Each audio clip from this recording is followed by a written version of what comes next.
Hello everybody, this is Toys R Us, and for this new figure unboxing and review we're going to be looking at what is probably, and I know we're only in March, but this is my most anticipated figure of the year so far. This looks incredible. This is the Studio Series Leader Class Concept Art Megatron. Now I was excited to see this anyway. I'm even more excited to see it because I've played with and had a look at the concept art Rumble, which although was very basic is in fact spectacular.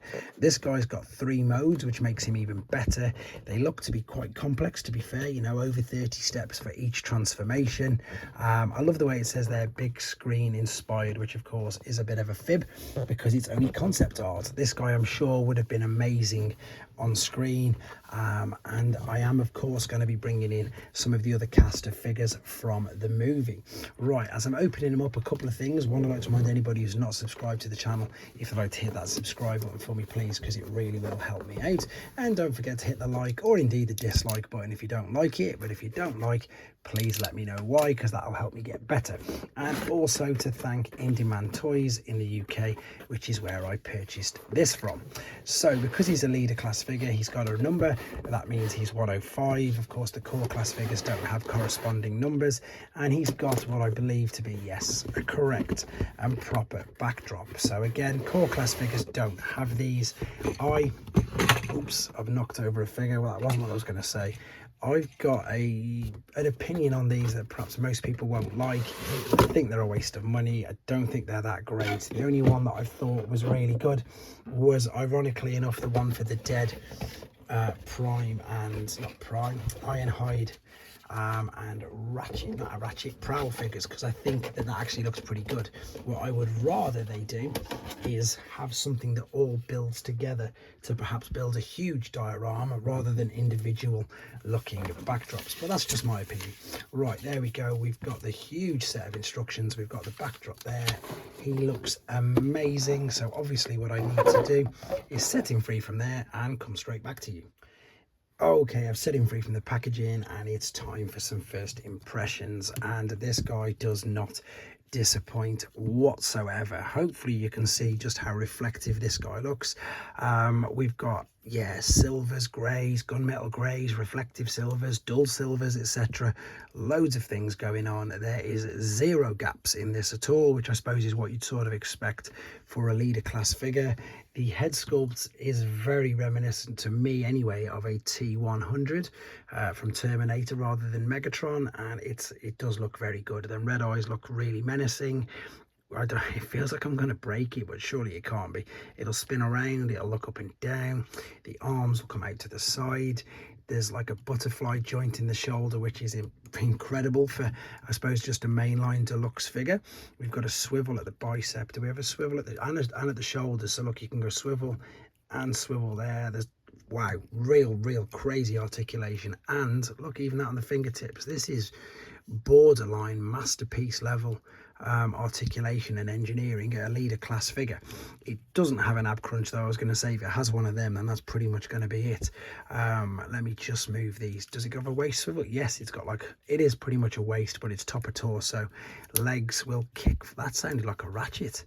Let's move these hip skirts. Do they move? Yes, they do. So they'll kick up and kick all the way back. It will go out to the side.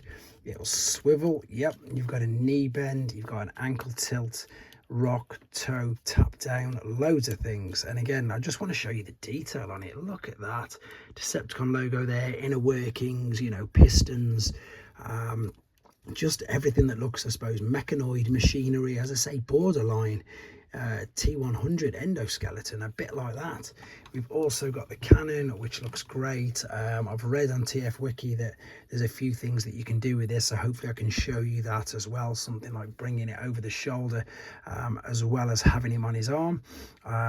Loads of things to have a look at. I also believe there's at least 2 fan-made modes to transform him into a Generation 1 alternate mode as well, so we'll have a look at that. But as far as first impressions go, this is everything what I thought it'd be, to be fair. As I say, my most anticipated figure, and he is not disappointing, and all I've done is took him out of the box and done some first impressions. Right, let's come back, and he's going to be in one of his alternate modes.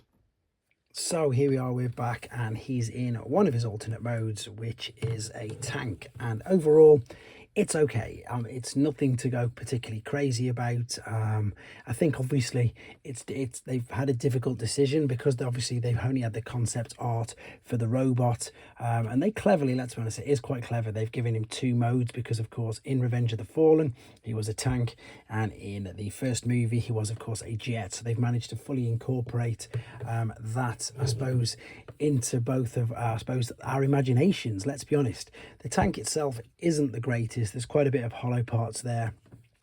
These on mine keep clipping back in when I put any pressure, well, not pressure, when I put the weight back on it. They tend to which are the treads, to be honest, they do tend to just pop in. They do come out quite easy, which is a bit of a shame. And if I want to be really pedantic, there's no moving wheels on it at all. There's just a raised little part there, so there's no rolling movement at all in this. You have just got to push it if you wanted to recreate any of that. Now the good thing is though is that there is a full 360 rotation on the turret and the tank top. The only thing is it looks slightly odd because it's pointing up, so you can't really get it to point down. If you put enough pressure on there though, it will very slightly just detach this from there, which of course now that looks more like a normal tank. I did do this on the transformation. I thought it was wrong constantly because it was sticking up. I thought that was the way it was supposed to go, but it isn't. It is supposed to clip underneath. Now, unfortunately, it does now mean that this is quite loose. But again, if you were going to display it in this mode, it's not too bad. You know, it's not too glaringly obvious, and it doesn't, for me, it doesn't really fall off. It's quite, it's still firm and hold its ground, if you know what I mean, but it should be clipped underneath there. There's that little click. I'm sure you heard that. So it's overall, it's not too bad. The thing that's good about it though is you can attach all these blast effects to loads of different parts on this, not just including the barrel, which of course means that you can have loads of fun with these. And my opinion on blast effects has just completely changed. I do really like them. Before I just thought they were perhaps again a waste and I'd have rather had other accessories etc in, but now again you can see with this and these are just I suppose the most basic. You could of course pop this inside. You know, there's loads of things that you can do, and I'm still learning how to use these. I need to copy Mark Lonus a little bit more, but yeah, I mean, there's still a few. Is there any 5mm ports where we can attach anything more? To be honest, I don't really think there is. I've got the backdrop there again, which I know I keep harping on that I don't think is great, but I think with this one even more so. He wasn't even in the movie, so why give him a scene, a background scene? Again, perhaps they could have put a blast effect in, or perhaps they could have given him some rolling wheels instead of this. I mean, this can't be cheap because of course you've got to print, you've got all the ink. I know cardboard isn't the most expensive, but for me they're just a waste anyway, and especially when he wasn't even in the film, so you can't give him a movie scene backdrop when he wasn't in the film. But I think, to be fair, that is all. In fact, now let's give you an idea of just, I suppose, how big he is. There is a deluxe drag strip figure. There's a smaller deluxe Jurassic Park. I probably need to mix up a few more of these now, get a few more other figures out just to see how big he is. There's a Masterpiece Trailbreaker. I'm just going to get this one here as well. There's a Voyager class Starscream. I mean, that looks massive compared to this, doesn't it, now with the alternate mode? And I've got a G1 Optimus Prime cab as well, just to give you an idea if you collect that. So that should give you an idea of, I say, just how big he is.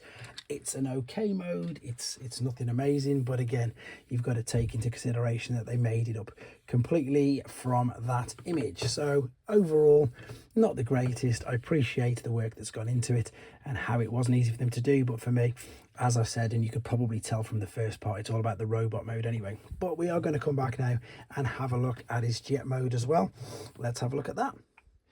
So then, I've got him in his jet mode. Let's just get rid of that glare. And I've got to confess, to be honest, that this isn't that bad, in all honesty. I thought it perhaps looked one of the weakest, but again, I said in the previous segment, you know, they're going off with, I suppose, what was an amazing robot body, and just, I don't want to say winging it because that's probably too harsh, but as I said, you know, obviously they've managed to incorporate two other modes from the first two movies. So this I don't actually mind at all, because it doesn't really look like anything that we do know, so that means straight away that it can be Cybertronian completely.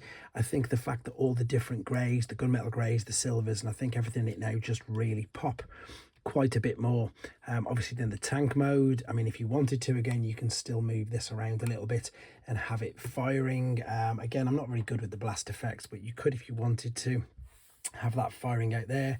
Or because you've got these little bits on the back again, you could attach this like that, and I'm sure you'll agree, I think that actually doesn't look too bad. I think that looks like it's flying off pretty good, in all honesty. Right, let me just bring this camera up a teeny bit just so you can see when I hold it up like that. As you can see, all the colors are still popping on it. I mean, the only negative sort of thing really is that even though I like the fact that you can adjust this, it doesn't really sit. If you push it right against that, then it's not symmetrical, and it just, yeah, it's better in the middle, but it would have been better if it could have just clipped down. Right, I've got a few other figures, I suppose, again, just to give you an idea of how big this is. I've just knocked over Leozak, so yeah, expect him in a video soon as well. So that's a G1 Leozak, which it's way bigger than, but it's still nowhere near as big as your classics universe. Is it Darkwing? One of the two. So yeah, it's not as bad as I've heard people say. I've heard people say really sort of quite negative things about it, but for me, as I say, it's exactly what they want it to be. They've just dreamed it up, they've imagined it, and I think it looks all right. This perhaps could even have some sort of resemblance, maybe as a face, I don't really know, but I do like it, to be honest. I think it's better than the tank. Before we come back to robot mode though, I think it's only right that we have a look at the fan made, or whether it was actually an intended secret gun mode. So we're going to have a look at that right now as well. So here is his bonus fourth mode, and absolutely no pun intended, but actually having this in hand, I'm pretty much convinced this is supposed to be an actual mode. It's just too good. I mean, it really does look like a gun. You've got the trigger, which you can be used there. This handle is more than stable enough for you to actually hold it and point. It's too good. I mean, whoever found it, invented it or whatever, I actually think that it perhaps should be, because we know we can't have Megatron as his original G1 form, but this, it's just too good, honestly guys, it really is. If I bring obviously up his original here, which is still, a great figure, etc. Of course, this is the Cybertronian version, excludes the glare, so it's not going to be the same. But what I did want to show you as well, that there's an added even little bonus. I can't even remember how to put this on, it's been so long, that obviously with the Generation 1 figure, you can pop the scope on like so, and although he doesn't come with it, let's be honest, how many Megatrons have we had released over the last few years? I don't know, at least 10, maybe more. You just got to take a scope off any one of your Siege Megatrons, any one of them, and then you can pop this onto the top there as well. Or, there's loads of places you can pop this. I really do think that it's more than just a fan mode. I think it's brilliant. I think it works incredibly well. I was just looking to see if there's anywhere else that it could in fact go. It just surprises me that it is there. I'm going to, of course, do all the transformation processes in a separate video, so you will get to see exactly how to do this. I just definitely thought that it needed putting in this particular video. I mean, the only time it doesn't look very good is if I was to show you it from that angle, but let's be honest, if you turn that upside down, it's not very impressive either, is it? But I just think, and the fact, it's got a stand, so it reminds me again like Shockwave from Generation 1. So if you really wanted to, you can have somebody powering it exactly like that. So you could have another one of the characters actually using it as a huge Cybertronian gun, a bit like the two Novocaine things, from Rise of the Beast. It just works, and it just looks so good, and I definitely thought that it was worthwhile putting in here. And as I said, in fact, I'll put it as a separate video, the transformation to this. I'll do the standard transformation video, but I'll put this one actually up as a separate one. And then I really want you to tell me in the comments, guys, what you think of this as well. But we are going to come back for the final time with him in his robot mode to do the last of all the comparisons. Right then, back for the final time with him in his robot mode. Let's have a look how we can use his accessories, and indeed, of course, loads of comparisons. So just for the very last time, I'm going to pop that on his background, just in case you did wonder what it did in fact look like. I mean, again, yes, you could probably pose him slightly better with his arm up and his fusion cannon, etc., but I really don't think it does much for this figure at all. So let's have a look. And the reason why I've not attached the fusion cannon is because you've probably seen and worked out during all of the I suppose modes that you can pop him in, there's a multitude of ways that you can in fact attach this, and one of the ways that you can do it is you can attach this to the back there, which means that you've got an over the shoulder cannon, which is brilliant. And I think that works very, very well, to be honest. I don't know what I like about it so much. I just think that it does really, really work. You can, of course, as well go to a straight homage of Generation 1 and put it up behind him there as well. It's just, again, so many ways that you can display the robot mode. I think this really does just bring home the fact of what I think I said from the very beginning, you know, it is all about the robot mode, and you can tell that, and that's not a negative thing. You can obviously extend this out, you can bring it back, but I'm pretty sure looking at the box over there that that's exactly how it should be. And as I say, although it looks a little bit like a T100, it's just so good. And what I do like as well is if I was to put the Netflix one there, and then maybe not that one because it's too shiny, but the G1, although you have to just completely disregard the old head on the original toy, because obviously that was there and it was never anything like the cartoon accuracy. But you can sort of imagine that these two on the side fusing together and giving us something like exactly what we've got there. It's just so good. Maybe if we got rid of the one without the chrome and went for the Takara version, so we went with the more, there's a little bit of chrome on it, but it is of course the gunmetal grey, maybe that's a little bit more apparent. You can see what I'm sort of trying to say with regards to that. I've just got another Megatron here, to be honest. I'm not going to bring them all out, there's just too many to go through. And I mean, the difference now in between this one and this one, I know we're talking 10 years or whatever, but I mean, insane differences. These are in completely different leagues, in all honesty. Let's move him out of the way. Let's bring in, I suppose, some of the things that people really want to see. So here he is with some of his, of course, Decepticons, and remember obviously that the other two are Voyager and he is a leader class. Soundwave's obviously got his over the shoulder cannon, exactly what you could do with Megatron. Let's see, yeah, he's still going to fit just about in there. This is obviously not the same faction, but it's just to give you an idea of how much bigger he is than B127 in that particular one. And then I suppose one last thing that most people want to see, and you know what I'm really liking at the moment, and I don't know why I'm really liking it, I'm liking the fact that most of the Megatrons we're getting, well, especially the movie ones, they seem to be bigger. Or is that just something that I don't know, maybe it's something I'm imagining, but I mean, that's a huge difference in height with them, and in stature, to be honest. You can really see, I suppose, the difference in the price point between these two figures, but they do look really good together. And again, it's such a shame we never got to see these two actually face off. Right, so I've just brought out a load of, I suppose, older figures.